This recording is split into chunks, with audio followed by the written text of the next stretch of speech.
Yes Venkataramana గారు, ఇవాళ ముఖ్యంగా చూస్తే ఏపీలో ఆ మద్యం కుంభకోణంపై అనేక విమర్శలు ప్రతి విమర్శలు వస్తున్నాయి. మరి ఈ నేపథ్యంలో లేదు మీ హయాంలోనే కుంభకోణం జరిగిందంటూ మరోపక్క ఇటు కూటమి పార్టీ, లేదు మీ హయాంలోని అవినీతి జరిగిందంటూ ఇటు ప్రతిపక్ష వైఎస్ఆర్సీపీ ఆరోపిస్తోంది. అసలు ఏం జరుగుతోంది? ముఖ్యంగా ఇవాళ మరోపక్క ఈ సీన్లోకి మొత్తంగా షర్మిల కూడా ఈ మద్యం కుంభకోణంపై అనేక విమర్శలు చేశారు. అంటే కూటమి ప్రభుత్వంలో సరైన పద్ధతిలో విచారణ జరగట్లేదా? అసలు ఏం జరుగుతోంది? ఎస్. నమస్తే అండి భాగ్యశ్రీ గారు, మీకు అలాగే తోటి పానలిస్టులకి, స్వతంత్ర వీక్షకులకి నా నమస్కారాలు. ఎస్, ఖచ్చితంగా ఈ దర్యాప్తు ఏదైతే జరుగుతుందో అది పారదర్శకంగా జరుగుతుందని చెప్పడానికి 100%. ఎందుకంటే 2019 నుంచి 24 వరకు ఏదైతే షెల్ కంపెనీలు ఓపెన్ చేసి ఏ విధంగా లిక్కర్ స్కామ్ చేశారు, ఎక్కడెక్కడ డబ్బులు ఎక్కడెక్కడికి వెళ్ళి, ఎన్ని డెన్లు 7 డెన్లు ఏర్పాటు చేసి ఎక్కడెక్కడ ఎంత డంప్ చేశారు అనేది, అంటే ఇది ప్రాథమిక దర్యాప్తులో బయటపడ్డటువంటి నిజాలు మాత్రమే. అయితే ఇది ఇంకా చాలా పెద్ద స్కామ్ ఉంది. దీని వెనకాల కొన్ని వేల కోట్ల రూపాయల స్కామ్ జరిగింది అనడానికి నిదర్శనాలు చాలా ఉన్నాయి. అయితే దీన్ని అంటే సెంట్రల్లో ఈడీ కూడా అటాచ్ అవ్వడం వల్ల, అంటే ఈడీ డిపార్ట్మెంట్ కూడా వచ్చిన తర్వాత అక్కడి నుంచి ఇంకా అసలు ఎక్కడెక్కడ వీళ్ళు విదేశాలకి ఎక్కడికి పంపారు, ఏ దేశాలకి పంపారు, ఎక్కడి నుంచి ఎంత బ్లాక్ మనీ వైట్ చేసి మళ్ళీ మనీ లాండరింగ్ చేశారు అనేది ఖచ్చితంగా బయటపడుతుందండి.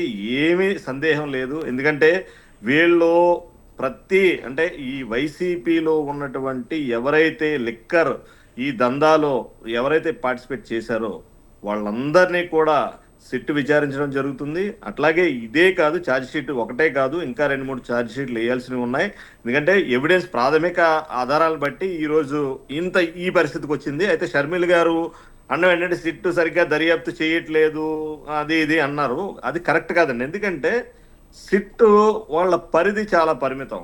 ఒక రాష్ట్రానికి జస్ట్ ఒక ఇంటర్ స్టేట్ వరకు, లేదా ఒక ఇండియాలో లోబడి మాత్రమే వాళ్ళు చేయగలరు.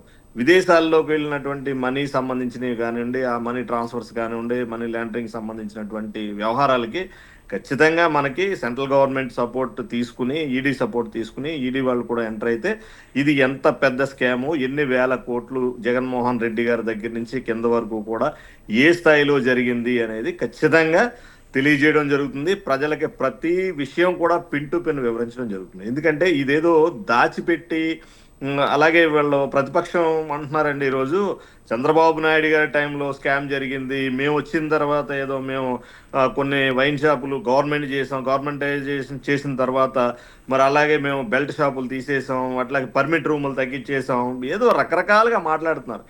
ఒకటండి, ఈ గవర్నమెంట్ అంటే వైసీపీ గవర్నమెంట్ 2019 నుంచి 24 వరకు ఏదైతే ఉందో ఆ సమయంలో షర్మిల గారే కాదు, మేము కూడా ముందు చెప్పాం, ఒక 30 లక్షల మంది ఆరోగ్యాలు దెబ్బతిన్నాయి, అలాగే 30,000 మంది అసూలు బాశారు.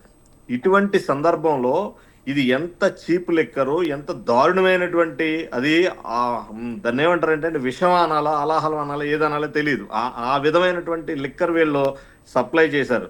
అట్లాగే మల్టీనేషనల్ కంపెనీస్ ఏవి కూడా రాలేదు. మీకు తెలుసు, అంటే మీ దగ్గర ప్రస్తావించడం కరెక్ట్ కాదు. ఈరోజు ఏదైతే మరి మల్టీనేషనల్ బ్రాండ్స్ ఉన్నాయో అవన్నీ కూడా 2019 నుంచి 24 వరకు కూడా అసలు లభ్యతే లేదు. మీకు తెలుసు ఆ విషయం. అంటే మేము పేర్లు ప్రస్తావించదలుచుకోలేదు. ఈరోజు బీర్లు కానివ్వండి, లేకపోతే ప్రెసిడెంట్ మెడల్స్ అని, లేకపోతే బూమ్ బూమ్ అని రకరకాలు వచ్చినాయి. అసలు అవన్నీ కూడా వీళ్ళ యొక్క క్వార్టరీలో వీళ్ళ యొక్క స్కామ్ చేసి వీళ్ళు ఒక డిస్టిలరీస్ నుంచి అంటే చాలా నాసిరకమైనటువంటి మద్యాన్ని ప్రజలకి వీళ్ళు డబ్బులు, అది కూడా చూడండి, డిజిటలైజేషన్ అయిన తర్వాత కూడా ప్రతిదీ కూడా ఈరోజు మనం చిన్న పేమెంట్ చేయాలన్నా కూడా మనం వెళ్ళి మనం ఫోన్ పే చేయడమో, గూగుల్ పే చేయడం, ఇంకోటి చేస్తున్నాం. అయితే పేటిఎం అసలు ఎంత దారుణం అంటే అండి, 2000 మరి ఏదైతే డిజిటలైజేషన్ చేయాలని చెప్పి మరి నోట్లు రద్దు చేసి తర్వాత డిజిటలైజేషన్ వచ్చిన తర్వాత ప్రతి ఒక్కళ్ళు కూడా స్కానర్ పెట్టుకుని ప్రతి షాపులో కూడా ఈరోజు నగదు బదిలీ అనేది ఏ విధంగా జరుగుతుంది అనేది మీరు చూశారు.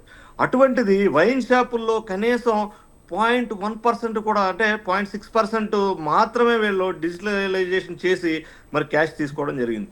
అంటే షర్మిల గారు అన్నది ఏంటంటే జస్ట్ ఓన్లీ చాలా తక్కువ మొత్తంలో మాత్రమే చూపిస్తున్నారు ఈరోజు. ఎస్, ఎందుకంటే ఇప్పుడు ప్రాథమికంగా ఇప్పుడు దర్యాప్తులో, సిట్ దర్యాప్తులో తేలినటువంటి మాత్రమే, ఇది ఫైనల్ అని చెప్పట్లేదండి, మీకు అదే చెప్తున్నాం. ఇంకా చాలా చాలా మంది ఉన్నారు ఇందులో, చాలా చాలా వేల కోట్ల కుంభకోణం జరిగింది. దీన్ని వెలికి తీయడం జరుగుతుంది, ప్రజల ముందు పెట్టడం జరుగుతుంది.